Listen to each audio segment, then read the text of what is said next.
বিয়ের ৮ বছর পরেও যখন কোনো সন্তান হয়নি, তখন মেয়েটি কান্না করে বলেছিল আপনি আরেকটা বিয়ে করে নিন। হৃদয় ছুঁয়ে যাওয়ার মতো উত্তর দিয়েছিল স্বামী।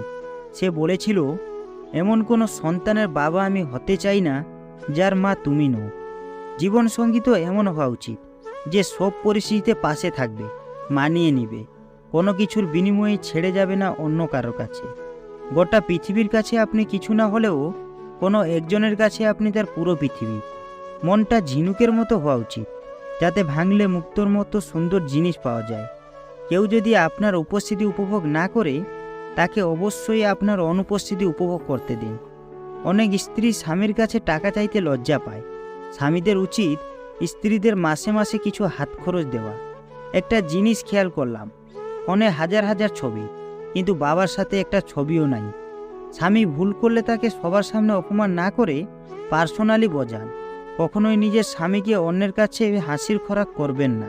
কেরিয়ার গড়ার বয়সে কখনো চেহারার দিকে তাকাতে নেই।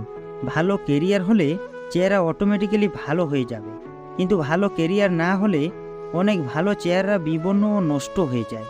আবার ভালো চেহারার সবসময় দাম নাও থাকতে পারে, কিন্তু ভালো কেরিয়ারের সবসময় ও সর্বকালে দাম বিদ্যমান।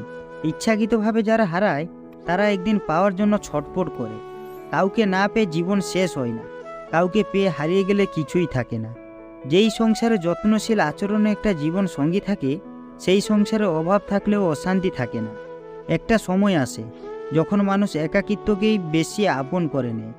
হাতের 5টা আঙুলের সবগুলো কখনোই সমান হয় না।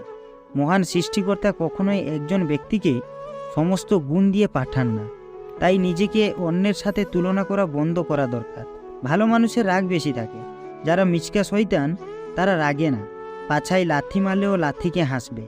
মধ্যবিত্তের আর কিছু না থাক, কষ্টে রোজগারে টাকা জমিয়ে নিজের পছন্দের জিনিস কেনার তৃপ্তিটুকু আছে। ভেঙে যাওয়া স্বপ্ন প্রতিনিয়ত গড়ে যাওয়ার নামই তো জীবন। আঁধার ভেঙেই তো প্রভাব নামে।